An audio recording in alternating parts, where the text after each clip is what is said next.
రాష్ట్ర వ్యాప్తంగా ఉన్న గురుకులాలలో 5వ తరగతి ఇంటర్ ప్రవేశాలకు నిర్వహించిన ఎంట్రన్స్ టెస్ట్ ఫలితాలను మంత్రి స్వామి విడుదల చేశారు. ఈ సందర్భంగా మంత్రి మాట్లాడుతూ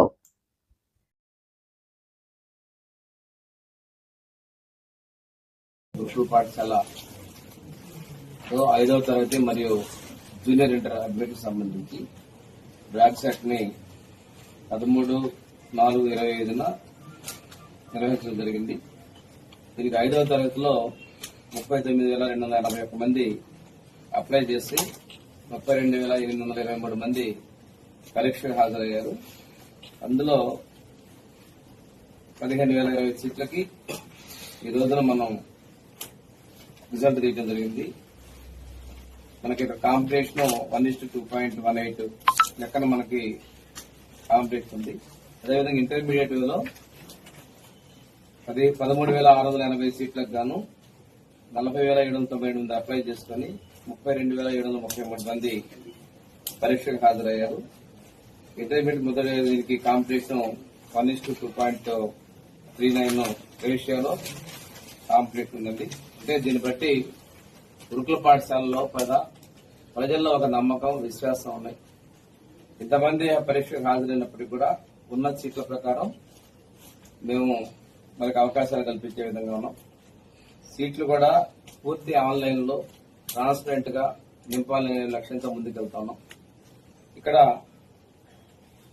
ముఖ్యమంత్రి గారు కూడా భవిష్యత్తులో ఈ సీట్ల సంఖ్యను పెంచాలనేది వారి ఆలోచన, ఇన్స్టిట్యూషన్ సంఖ్య కూడా పెంచాలనేది వారి అభిమతం. ఎందుకంటే కొన్నిసారి ఈ నందిగామ ముప్పాళ్ళ స్కూల్ విజిట్ చేసిన సందర్భంలో వారు చెప్పడం జరిగింది. తొందరలోనే రివ్యూలో కూడా కొన్ని నిర్ణయాలు తీసుకునేటువంటి అవకాశాలు ఉన్నాయి.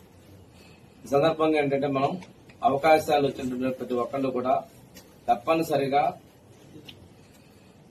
అడ్మిషన్ తీసుకోవాలని కోరుతా ఉన్నాను.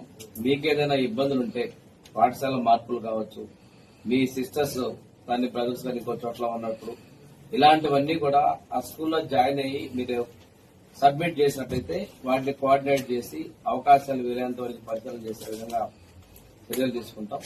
రెండవది వాళ్ళ నేటివ్ ప్లేస్ దగ్గరలో ఉండే ప్రాంతాలను సీట్ అలొకేషన్ చేయమని చెప్పి డిపార్ట్మెంట్ లో కూడా సూచనలు ఇవ్వడం జరిగింది. పేరెంట్స్ వాళ్ళు కలవడానికి వెళ్ళడానికి చాలా వ్యయ ప్రయత్నాలు కాకుండా అందుబాటులో ఉండే విధంగా చేయడం జరిగింది.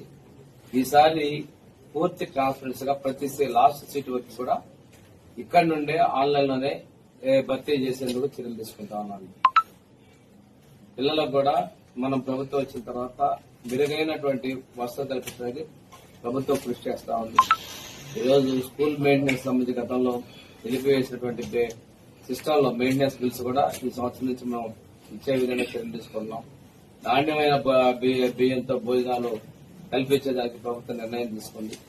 దీంతో పాటు కాస్మెటిక్ ఛార్జెస్ పేరుకి మనకి ఇంతకుముందు సక్రమంగా అందుబాటులో లేదు. కాస్మెటిక్ కిట్స్ ను కూడా నేరుగా పిల్లలకి ఇచ్చే విధంగా కూడా మేము చర్యలు తీసుకున్నాం.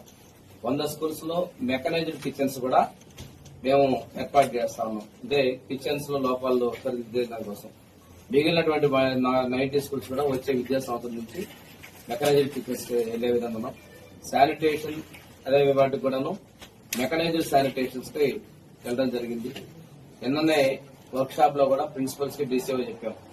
ఏదైనా కానీ వచ్చినటువంటి వాళ్ళ లోపాలు ఉంటే తప్పనిసరిగా మీరు రిపోర్ట్ చేయండి, అలానా వాటిలో ఈ లోపాలు ఉన్నాయని చెప్తే అవసరమైతే కఠిన చర్యలు తీసుకునేదానికి కూడా తీసుకుంటాం. పోయినసారి కూడా ఈ సంవత్సరంలో ఉన్నటువంటి కాంట్రాక్టర్ మీద మేము వాళ్ళు చెప్పిన దానికి ఫైన్ కూడా వేయడం జరిగింది, నిర్లక్ష్యాన్ని గమనించి. అందువల్ల పిల్లల యొక్క చదువు పట్ల, వారి యొక్క ఆరోగ్యం పట్ల, వారి యొక్క మంచి కార్పొరేట్ ధీటుగా సాధించే పట్ల మా ప్రభుత్వం చిత్తశుద్దితో ఉంది. ముఖ్యమంత్రి గారు ఈ స్కూల్స్ లో not only social welfare, business స్కూల్లో చదివే పిల్లలందరూ కూడా కార్పొరేట్ ధీటుగా ఉండాలి. వారు కూడా మరిన్ని ఒక లక్ష్యంతో వాళ్ళకి టీచర్స్ కూడా నిర్దేశించాలి. కెరీర్ లో కూడా వాళ్ళు ఐఏఎస్ అవ్వాలనుకున్నా ఏది అవ్వాలని దానికి వాళ్ళకి అవకాశాలు కల్పించడం కోసం మేము కనీసం నెలలో ఒక క్లాస్ అయినా పిల్లల కెరీర్ కౌన్సిలింగ్ కూడా నిర్వహించాలని చెప్పేసి, అంటే కొద్దిగా 8th క్లాస్ తర్వాత ఆలోచించగలిగే పిల్లలకి ఒక లక్ష్యాన్ని నిర్దేశించి దాని విధంగా ప్రోత్సహించే విధంగా మేము చర్యలు తీసుకుంటున్నాం. పిల్లలు కూడా రేపు స్కూల్స్ లోకి వచ్చిన తర్వాత హోమ్ సిక్ ఉంటాయి, తర్వాత మీడియం ప్రాబ్లమ్స్ ఉంటాయి ఇంటర్మీడియట్ లో. ఇలాంటి వాటి విషయంలో కూడా ప్రిన్సిపాల్స్ ప్రత్యేక శ్రద్ధ తీసుకొని తెలుగు మీడియం ఇంగ్లీష్ మీడియం వచ్చినటువంటి సీనియర్స్ తో కౌన్సిలింగ్ ఏర్పాటు చేయడం, అదేవిధంగా చిన్నపిల్లలు తల్లిదండ్రుల నుంచి వచ్చిన కొంచెం హోమ్ సిక్ ఉంటుంది, వాళ్ళకు కూడా కౌన్సిలింగ్ ఇలాంటివి ఏర్పాటు చేసి చేయాలి. ఎందుకంటే గతంలో ఇంతకుముందు ఇలాంటి పరిస్థితుల్లో కొంతమంది స్కూల్స్ మానేసే పరిస్థితులు కూడా మనం గమనించి అడ్మిషన్ తీసుకుంటాం. అడ్మిషన్ తీసుకున్నారు, వాళ్ళ అంబిషన్స్ నెరవేరాలంటే ఏదైతే సమస్యలు వాటిని అధిగమించే విధంగా చర్యలు తీసుకొని మనం ముందుకెళ్లాలని చెప్పి అనుకుంటున్నామండి. ఈ సంవత్సరం కూడా ఎక్సలెన్సీ సెంటర్లు మనకి ఇంతకుముందు 3 ఉన్నాయి. ఈసారి ఆ 3ని 10కి చేస్తున్నాం. ఈ విద్యా సంవత్సరం నుంచే 10 ఎక్సలెన్సీ సెంటర్ని ప్రారంభించబోతున్నాం.